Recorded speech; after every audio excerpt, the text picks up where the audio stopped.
तो देश में बड़ा एक अल्पसंख्यकों में बहुत आंदोलित थे और एक तनावपूर्ण था। तो एक कैरेक्टर को जिंदगी में से निकाल के लाना था, ये बताने के लिए कि भाई मैं तो अल्पसंख्यकों का इतनी मोहब्बत करता हूँ कि मेरे घर में रहता था, उसकी ईद हमारे घर में बनती थी। कि जो आदमी इतने अभाव में पला हो, कपरेल के 1.5 कमरे के मकान, बाथरूम वगैरह, 6 भाई बहन, 2 माता पिता, बाथरूम नहीं, वो उसका व्यक्तित्व कैसा होना चाहिए?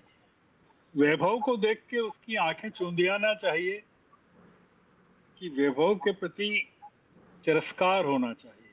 कि आपके घर में एक अल्पसंख्यक रहता था और उसकी ईद मनती थी आपके घर में, तो आपके शासनकाल में अल्पसंख्यकों के प्रति हुकूमत का नजरिया क्या होना चाहिए?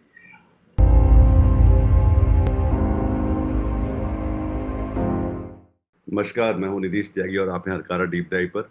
और मेरे साथ हैं वरिष्ठ पत्रकार और संपादक श्रवण गर्ग, जो इस समय के साथ हिंदी के सबसे धुरंधर टिप्पणीकार हैं।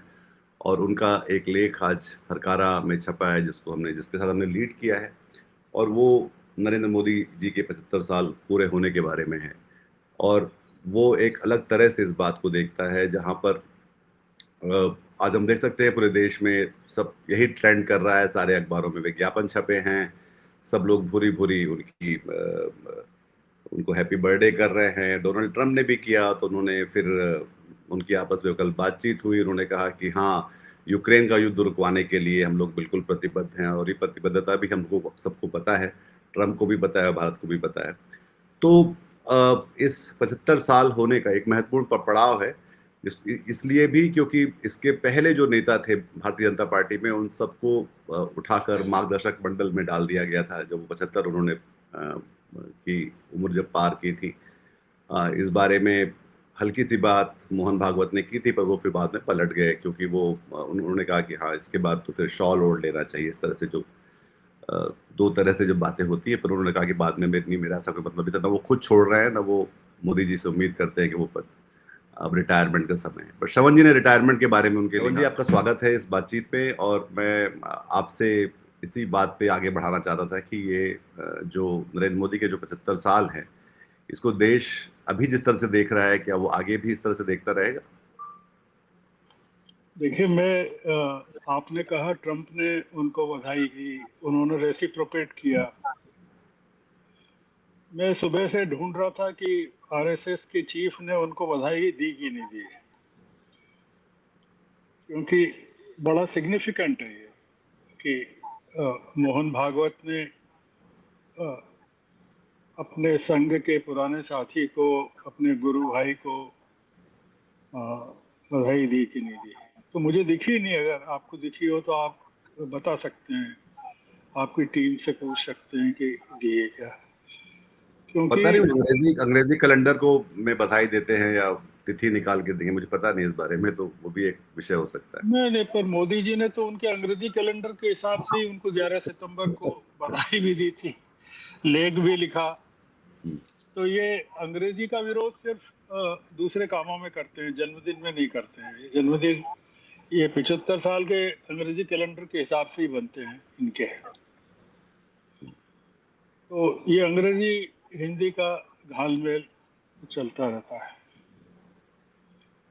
देखिए, मैं एक अलग मुद्दे पे बात करना चाहता हूँ। तो मोदी जी के जन्मदिन पर बहुत सारी बातें हो रही है और होती रहेंगी, उनके हर जन्मदिन पे होगी, क्योंकि मोदी जी का जन्मदिन जो है, अब वो महात्मा गांधी के जन्मदिन से भी बड़ा हो गया है।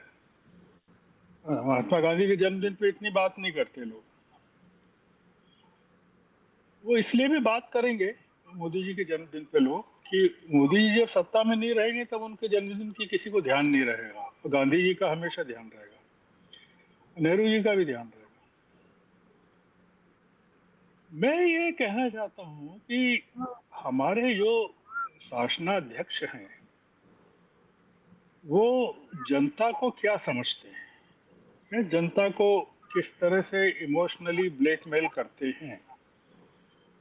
और जनता उन पर कितना भरोसा करती है।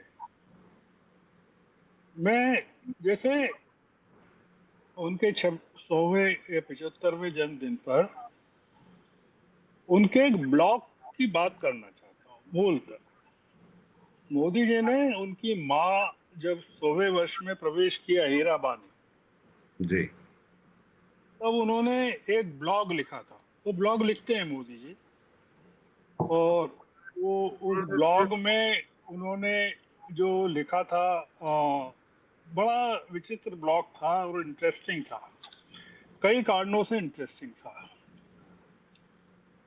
वो इंटरेस्टिंग ये था कि जिस समय उन्होंने वो ब्लॉग लिखा, तब 3 साल पहले, तब माँ उनकी 100वें वर्ष में प्रवेश हुई थी, और फिर वो उनका माँ का निधन भी हो गया 2022 में। तो निधन के पहले का ये ब्लॉग है। और अ, इसमें उन्होंने जो जिक्र किया बेसिक तौर पर, उसमें उन्होंने जो चीज बताई, वो मैं आपके जो दर्शक हैं उनके लिए जी। पढ़ना चाहता हूँ, क्योंकि मैंने एक बड़ा बढ़िया आर्टिकल लिखा था तब उस पर। वो ये था कि वडनगर के जिस घर में, ये मोदी जी के शब्द हैं, मेरे नहीं है, जी। वडनगर के जिस घर में हम लोग रहा करते थे वह बहुत ही छोटा था। उसमें कोई बाथरूम नहीं था, कोई शौचालय नहीं था। कुल मिलाकर मिट्टी की दीवारों और खपरेल की छत से बना वो 1.5 कमरे का ढांचा ही हमारा घर था। उसी में माँ, पिताजी, हम सब भाई बहन रहा करते थे। उन मतलब मोदी जी के 5 भाई, मोदी जी 5 भाई, एक बहन, माता और पिता, मतलब इतना बड़ा परिवार था जो जी। मोदी जी का था।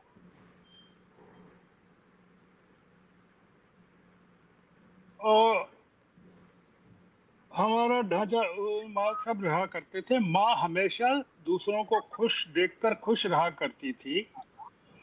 घर में जगह भले कम हो, लेकिन उनका दिल बहुत बड़ा है, क्योंकि उस समय माँ थी हम्म। तो है।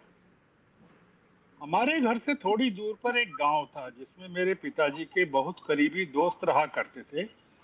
उनका बेटा था अब्बास। अब ना, अब्बास यानी कि एक अल्पसंख्यक है ना, आप इस पर भी ध्यान दीजिए। जी। दोस्त की असमय मृत्यु के बाद, मतलब पिताजी के दोस्त की, पिताजी अब्बास को हमारे घर ले आए। एक तरह से अब्बास हमारे घर में ही रहकर पढ़ा। हम सब बच्चों की तरह माँ अब्बास की भी देखभाल करती थी। ईद पर माँ अब्बास के लिए उसकी पसंद के पकवान बनाती थी। त्योहारों के समय आसपास के कुछ बच्चे हमारे यहाँ ही आकर खाते थे खाना। उन्होंने उन्हें भी माँ के हाथ का खाना पसंद किया। अब ये जो अ, एक पत्रकार हैं भोपाल के, उन्होंने तंवर, उन्होंने इसके बाद बात की अब्बास भाई से। तो उन्होंने, अब्बास भाई ने पुष्टि की कि 73-74 में मैं हीराबा के घर रहकर मैट्रिक की परीक्षा वडनगर से पास की। आगे की पढ़ाई के लिए मैं विसनगर चला गया। ये बैकग्राउंड। इसका पटाक्षेप भी बहुत जोरदार है। पटाक्षेप ये है कि जब एक और पत्रकार ने अब्बास भाई से पूछा, तो उन्होंने कहा कि मैं जब गया था तक मोदी जी घर छोड़ चुके थे, इसलिए मेरी उनसे मुलाकात होती नहीं थी, या कभी बहुत कम हुई होगी। तो मतलब मोदी जी ये बता रहे थे कि अब्बास हमारे साथ रहता था। अब्बास का कहना है कि मोदी जी वहां थे ही, घर छोड़ चुके। किस्सा ये नहीं है नीतीश जी। किस्सा ये है कि पिताजी स्टेशन पर चाय की दुकान है, जहां मोदी जी मदद करते हैं कभी कभी। उनकी जो गूगल करने पर जो पता चलता है, कभी कभी जाके मदद करते हैं। 1.5 कमरे का मिट्टी और खपरेल का मकान, और जिसमें बाथरूम नहीं, और 5 भाई, एक बहन, माता पिता और अब्बास भी।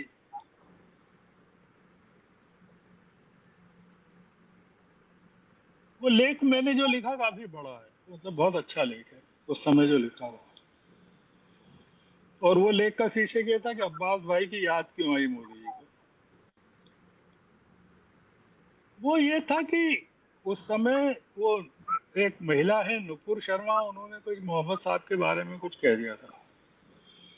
तो देश में बड़ा एक अल्पसंख्यकों में बहुत आंदोलित थे और एक तनावपूर्ण था।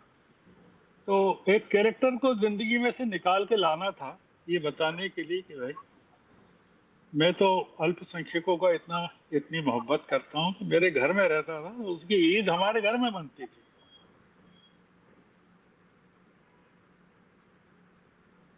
मैं ये सोच रहा था मोदी जी के 75वें साल पे कि जो आदमी इतने अभाव में पला हो, खपरेल के 1.5 कमरे के मकान, बाथरूम वगैरह, 6 भाई बहन, 2 माता पिता, बाथरूम नहीं,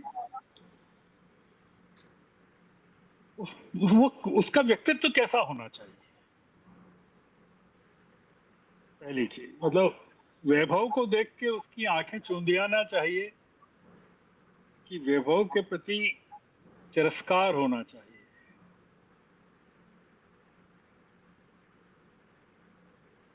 जी।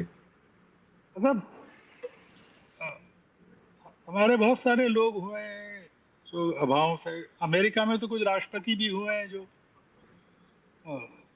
गाय ढोर चराते थे, शायद गडरिये थे।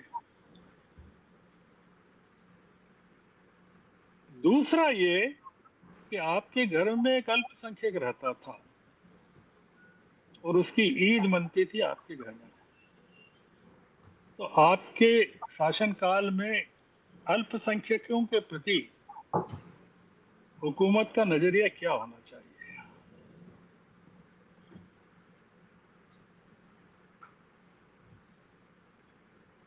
नेहरू बहुत गौर संपन्नता से निकले। मतलब नेहरू तो ठीक है, मोतीलाल नेहरू की वकालत जो उस समय चलती थी, वो तो टॉप पर थे। और आनंद भवन इलाहाबाद का वैभव का एक महल था। मोतीलाल ने वो छोड़ दिया और स्वरूप रानी ने भी छोड़ दिया वैभव, और गांधी जी के चरणों में लौट गए। और फिर नेहरू ने भी खादी, जब उनकी कथाएं, हमारे बीजेपी के लोग कहते हैं कि उनके कपड़े तो पेरिस से धुल के आते थे या इंग्लैंड से धुल के आते थे। वो आदमी अचानक से कताई भी करने लगा और खादी भी पहनने लगा। तो जैसे कहते हैं ना, गांधी जी से सब कहा कि आपको खादी चुभती नहीं है क्या। तो क्योंकि मैंने खुद ने भी बहुत वर्षों तक खादी पहनी है, इसलिए मुझे पता। तो उन्होंने कहा चुभती तो है, पर जो गुलामी है ज्यादा चुभती है। गांधी जी,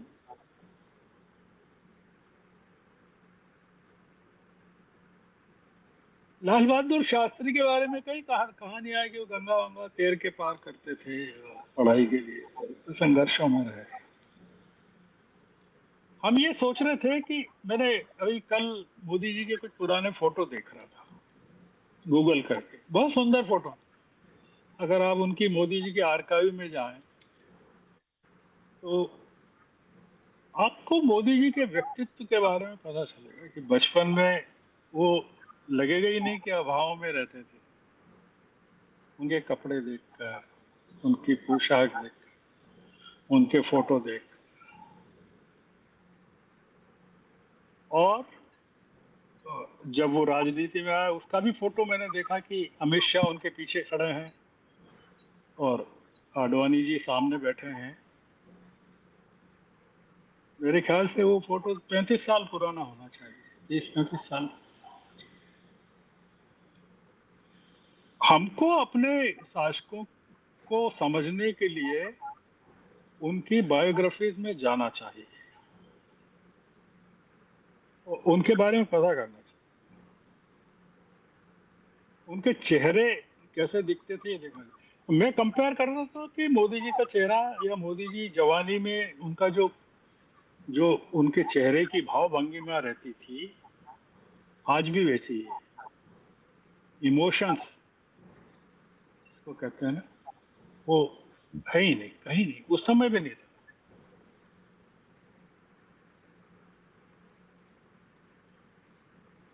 हम अगर अपने शासकों को समझ जाएं तो हमारा जीना बहुत आसान हो जाए। हम अपने शासकों को दूसरों के बताए हुए चरित्र चित्रण के आधार पर या उन दूसरों की बनाई फिल्मों के आधार पर या किसी अक्षय कुमार द्वारा लिए गए इंटरव्यू के आधार पर ही जानते हैं, या हम चूस के खाते हैं कि काट के खाते हैं। हमको जब एनालिटिकली उनको डिसेक्ट करेंगे, उनके पूरे पोस्टमार्टम करेंगे उनके बैकग्राउंड का, तो हमको ये लगेगा यार ये आदमी कभी जेल तो गया ही नहीं, नेवर बीन टू जेल। ये आदमी कभी विपक्ष में भी नहीं रहा, never been to in opposition.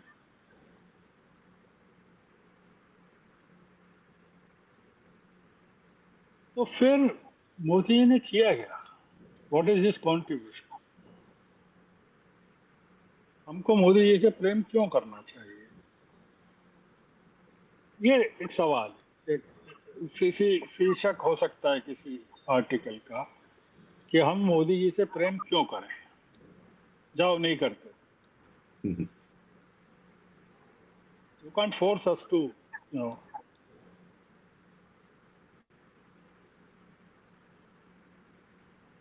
हम अगर उसमें परिप्रेक्ष्य में देख लेंगे तो हम मोदी जी से मोहब्बत करने लगेंगे, हम उनके प्रति नफरत हमारे मन में खत्म हो जाएगी। हमको लगेगा कि यार एक बाजार से छाता लेने गए थे और अ, खरीदा तब पता नहीं था कि डंडी टूटी हुई है, तो उसको खोल ही नहीं सकते। अब हाथ में लेके चलना है, मतलब बरसात हो या धूप हो, लोगों को दिखाना है कि छाता है, हम अपनी मर्जी से नहीं खोल रहे हैं। हमको अच्छा लगता है बरसात में भीगना, छाता हो तो भी, या धूप में चलना। कि लोग कहेंगे यार आपके तानाशाही है, कहें नहीं तानाशाही, मोदी जी, वी लव मोदी। आपने कहा अपनी भूमिका में कि देश में मोदी जी का जन्मदिन मनाया जा रहा है। आप अगर इनके पिछले जन्मदिन से तुलना करें तो पता चलेगा मोदी जी का जन्मदिन है ही नहीं। 75वां जन्मदिन हमारी भारतीय संस्कृति में दो ही अवसर हैं, 60 साल और 75 साल। हमको 60 साल का पता नहीं, क्योंकि तब ये 15 साल पहले की बात है। तब ये मुख्यमंत्री थे, और मुख्यमंत्री भी ऐसे थे कि ये लगे हुए थे दिल्ली पहुंचने में। 2010-11 की बात है। तो कोशिश में लगे थे दिल्ली के लिए। आप अगर देखें चीजों को, जैसे मैं कई बार अपने आले बातचीत में कहता भी हूँ कि 1999 मतलब 1999 में जब अटल बिहारी वाजपेयी चुनाव जीत के पार्लियामेंट में पहुंचे, तो उस समय का गूगल करना चाहिए जो जर्नलिस्ट हैं उनको भी, कि किस राज्य में उनको कितनी सीटें बीजेपी को मिली थी। मेरे पास है, रिकॉर्डेड है। जी, मैंने एक आर्टिकल लिखा उस समय। मैं बड़ा स्पेसिफिक होना चाहता हूँ उसमें। आपको उत्तर प्रदेश और मध्य प्रदेश, छत्तीसगढ़, बीजेपी के स्टेट्स के बड़े रोचक आंकड़े मिलेंगे। मैं केवल एक चीज कह रहा हूँ, 99 में जितनी सीटें मिली थी अटल जी को या बीजेपी को, और उस समय मोदी जी वहां पर चीफ मिनिस्टर नहीं थे। उस समय शायद केशु भाई रहे होंगे या शंकर सिंह जी, थे। 2004 में जब मोदी चीफ मिनिस्टर थे, अटल जी ने फिर से चुनाव लड़ा, और इस बीच में 99 से 2004 के बीच में देश में बहुत कुछ हो चुका था। अगर आप गौर करें, कारगिल, फिर संसद पे हमला, फिर अटल जी की यात्रा, लाहौर यात्रा, बस यात्रा, it was an emotional period in the history of Indian politics. 2004 के इलेक्शन में गुजरात की 26 सीटों में 99 में जितनी सीटें मिली थी उससे आधी रह गई, जबकि 26 की 26 मिलना थी। आप आंकड़े निकालिए कि यूपी में कितनी कम हो गई, सब जगह। हम लोग नहीं देखते चीजें। तय कर लिया अटल जी को हराना है, मेरा कहना है। मतलब I may be wrong, I not saying. Sangh ने तय कर लिया हराना है, मोदी जी ने तय कर लिया हराना है। मोदी जी ने कहा कि राजधर्म, आपने गुजरात में आके आपने मुझे राजधर्म बताया। You lost a statesman in Atal Bihari Vajpayee. बिल्कुल, country lost a statesman. BJP made him lose. इतना करने के बाद ही डिड सो मच। मैंने तो उनके साथ ट्रेवल भी किया है, I know him. See the point is, मैं बाकी स्टेट्स का मैंने कहा मत देख लीजिए, पर वो गुजरात मोदी जी के में वी आर ट्रेसिंग मोदी। तो जब हम मोदी जी को ट्रेस कर रहे हैं, मैंने उनके बचपन का बताया, उनके ब्लॉग का बताया, अब्बास भाई का बताया। अब्बास भाई को मैंने फोन लगाया वहाँ ऑस्ट्रेलिया जाके कि भाई मैं आया, तो उन्होंने फोन ही नहीं उठाया। He must have been told, briefed कि भैया इससे बात मत करना, क्योंकि उसके पहले मैंने आर्टिकल लिख दिया था। अब्बास, उस दिन के बाद से मोदी जी ने अब्बास भाई को याद नहीं किया, क्योंकि सो मच ऑफ कम्युनल है, मतलब hatred has been, you know, इतना ज्यादा अल्पसंख्यकों के प्रति वैमनस्य पैदा हो गया है कि मोदी जी अब्बास भाई को भूल गए। अगर अब्बास भाई हकीकत में उनकी जिंदगी का हिस्सा होते और गरीबी उनकी जिंदगी का हिस्सा होती, तो हमारे पास एक ऐसा प्रधानमंत्री होता जिसको पाकर हम धन्य हो जाते सही बात। हैं। हमको लगता है यार, व्हाट ए ब्रिलियंट पर्सन। चाय बेचने वाले का लड़का वडनगर स्टेशन पे पिता की मदद करता था। अरे यार, ये तो सूट पहन रहा है, सूरत के व्यापारियों ने कोई बनाया, 20 लाख का, 15 लाख का, 25 लाख। कहाँ का गॉगल पहन रहा है, कहाँ की घड़ी पहन रहा है, कहाँ के जैकेट पहन रहा है, कहाँ के चश्मा लगा रहा है, और अलग अलग समय पे श्रृंगार कर रहा है, अलग अलग। ये तो लाल बहादुर शास्त्री होते ही हो ही नहीं सकता।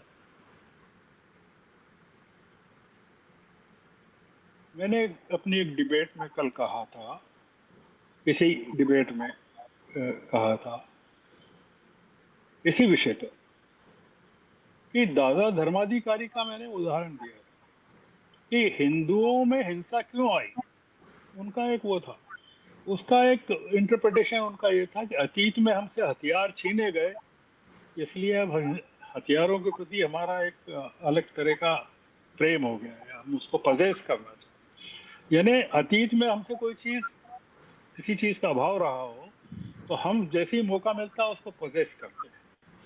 मैं मानता हूँ मोदी मोदी जी को इतने अभाव रहे होंगे कि अब वो वैभव को उन्होंने जड़ से पकड़ लिया है, छोड़ नहीं दी। ये है तो वो, आप जो बात करते हैं मोदी रिटायर कब होंगे, वो नहीं होंगे, क्योंकि वो कैसे, वो 1.5 कमरे के मकान में वापस कैसे जा सकते हैं। हो सकता है वो 1.5 कमरे का आप 6 कमरे का हो गया हो, पर वो जो उनका प्रधानमंत्री आवास है वो तो हो नहीं सकता ना। वो जो विमान है जिसमें ट्रेवल करते हैं वो तो हो नहीं सकता, वो जो रेड कारपेट है वो तो हो नहीं सकता। इंदिरा गांधी ने आसानी से छोड़ दिया। जी। हमारे, एक जी, एक ये बात भी है, जैसे कि आप मेरे बॉस रहे हैं और हम लोग जब एक सालाना समीक्षा करते हैं, एक समय होता है जिस समय हम जो देखते हैं कि इसमें बोलते हैं KRA क्या है, की रिस्पॉन्सिबिलिटी एरिया क्या है और आपने कैसा परफॉर्म किया। तो ये भी शायद एक समय होता है जिसमें आप पलट के देखते हैं कि भाई इस बीच क्या हुआ, ये जीवन कैसा रहा, क्योंकि ये सारे शायद एक ऐसे एक माइलस्टोन की तरह भी होते हैं। तो उस रोशनी में आप कैसे देखते हैं, और आगे के लिए जैसे बोलते हैं कि आप गोल सेटिंग क्या करेंगे उनके लिए? नहीं आगे के लिए बहुत, हमको मोदी जी आगे का जो सोचते हैं वो खुद के लिए सोचते हैं, देश के लिए नहीं सोचते हैं। ये दिक्कत है। व्हाट, मेरे लिए क्या है, how can I survive, he doesn't even think of the party. Hmm. RSS के बारे में भी नहीं सोचते, अपने कोलीग्स के बारे में नहीं सोचते, उनका कोई है ही नहीं। एक आदमी जो उनके साथ बिंधा हुआ है वो अमित शाह है, जो, जिसको आपने अगर देखा हो कि भगवान बुद्ध के साथ कोई एक था, वो हमेशा बना रहा आखिर तक, और फिर उस वो भगवान बुद्ध के स्थान पर बैठ गया, उसका उनका जो सबसे प्रिय शिष्य रहा होगा। होता है ना मंदिरों में भी पुजारी के बाद जो नेक्स्ट होता है, बहुत सारे मैं साधु साध्वियों को जानता हूँ। एक आदमी है जो मोदी जी का कमंडल निष्ठापूर्वक लेके चल रहा है, उसके अलावा कोई उनका पार्टी में मित्र नहीं है, कोई संघ में मित्र नहीं है, कोई मंत्रिमंडल में मित्र नहीं है, और वो भी जानते हैं कि देश भी उनको नहीं चाहता है। तो जब शासक को ये लगे कि यार देश तो चाहता नहीं है, पर अपने को तो बने रहना है, देश के चाहने नहीं चाहने से क्या होता है। देश तो पुतिन को भी नहीं चाहता, वहाँ रूस में, रूस चीन में शी को भी नहीं चाहता है, उत्तर कोरिया में उसको भी नहीं चाहता है, तो क्या करें, छोड़ दें? नहीं, ये है। तो इसलिए अमेरिका ट्रंप को नहीं चाहता है तो क्या करें, अमेरिका पर ट्रंप छोड़ना पड़ेगा। ट्रंप को तो, अमेरिका को तो पता है 3 साल बाद भाग्यवत परिवर्तन हो जाएगा, तो देश, हम भारत को नहीं पता है। इसलिए आगे का जो है, I don't think any, I mean I, मैं कुछ प्रेडिक्ट नहीं कर सकता क्या है सिनेरियो, पर अच्छा नहीं, नॉट गुड। जी। ही इज तो not trying to win over people. हाँ, बिल्कुल। मेरे ख्याल से जो जीवन का जो सबसे बड़ी चीज जो ये होती है कि हम सोचते हैं कि हम पहले से ज्यादा हैं या कम हैं, हमने जो काम किया वो ज्यादा शुभ है उसमें या नहीं है, ज्यादा लोगों को हमने काबिल बनाया कि नहीं बनाया। तो अभी जब मैं ट्विटर देख रहा था तो उसमें जो ट्रेंडिंग में जो हैप्पी बर्थडे मोदी जी तो चल ही रहा है, काफी लोकप्रिय, पर उसके लगभग बराबर, लगभग compete करता हुआ जो है वो राष्ट्रीय बेरोजगार दिवस का टैग भी साथ साथ चल रहा है। तो वो भी एक चीज़ है। पर मैं इस बातचीत को ख़त्म करने से पहले एक श्रवण जी का ही वाक्य जो आज छपा है वो ज़रूर पढ़ के सुनाना चाहता हूँ, जो कि दरअसल मोदी जी और इस देश से ज़्यादा हम सब जो लोग हैं यहाँ के, उन पे लागू होता है। पिछले 1 दशक के दौरान, ये श्रवण जी का कोट है, पिछले 1 दशक के दौरान मोदी जी का देश को सबसे बड़ा योगदान यही रहा है कि उन्होंने आबादी के एक बड़े धड़े के बीच अपनी छवि को बिना किसी सैन्य मदद के भी तम्बाकू के गुटखे या पान के चूने की तरह उसकी दैनंदिन की ज़रूरतों का अनिवार्य हिस्सा बनवा दिया है। दुनिया की किसी भी अन्य लोकतांत्रिक देश में ऐसा अभिनव प्रयोग शायद ही कहीं नज़र आए। सही कि है, ये जी, बहुत बड़ा बहुत अचीवमेंट है कि बिल्कुल। आप जी, कि लोगों की जिंदगी का हिस्सा बन जाएं। कि आप देखिए, रोज हम यही बात कर रहे हैं, यूट्यूबर्स यही बात कर रहे हैं, इन्फ्लुएंसर्स यही बात कर रहे हैं, अखबार यही बात कर रहे हैं, राजनीति, सामान्य जनता सुबह मैं पार्क में घूमने जाता हूँ तो उन्हीं के बारे में बात करती है। यार ये तो बड़ा अद्भुत है, दुनिया का कोई शासनाध्यक्ष के किसी बारे में बात ही नहीं करता। आप सोचिए दुनिया कि में मोदी जी जब सत्ता में नहीं रहेंगे तो लोग किसके बारे में बात करेंगे, क्या करेंगे? हाँ, मतलब बिल्कुल एक हमारा वैक्यूम हो जाएगा, अखबार खाली हो जाएंगे, यूट्यूब चैनल परेशान हो जाएंगे, डिबेट के लिए सब्जेक्ट नहीं बचेगा। मतलब सरकार को यूट्यूब चैनल जो शट डाउन भी नहीं करना पड़ेगा, और कई हाँ चीज़ें भी वो जो है, हाँ तो जब इसलिए की खासियत ये है कि इसने वो साहस किया है जिसकी कल्पना करना ही अब मुश्किल हो चुका है दरअसल, कि हम बिल्कुल बिल्कुल। बिना मोदी के भारत को हम कैसे देखते हैं। तो नहीं ये ये हम शायद बिना मोदी जी के रह भी नहीं पाएंगे, ऐसा भी है। मोदी हमें हमें एक मोदी नए मोदी का आविष्कार करना पड़ेगा जब मोदी जी हाँ, नए मोदी का आविष्कार करना पड़ेगा, और तो कोई उसकी पूर्ति नहीं कर पाएगा, तो उसकी कि वो अपने आप को अपूरणीय जो चीज होती है अपूर्ण। बात। जी बहुत शुक्रिया सर इस बातचीत के लिए, और हम लोग आगे भी बातचीत करते रहेंगे। ये आज जी का जो 75वां जो उनका अनुष्ठान है सालगिरह का, ये मेरे ख्याल से आगे भी इस बारे में लगातार और भी बात होगी। ये सिलसिला जारी रहेगा। श्रवण जी, बहुत शुक्रिया आपका। आप सबका भी इस बातचीत को अगर आप पसंद आए तो उसको लाइक करिए, इसको चैनल को सब्सक्राइब करिए, और अपने हम ख्याल लोगों के साथ साझा भी करिए। अपना भी ख्याल रखिए। बहुत शुक्रिया। नमस्कार। Thank you.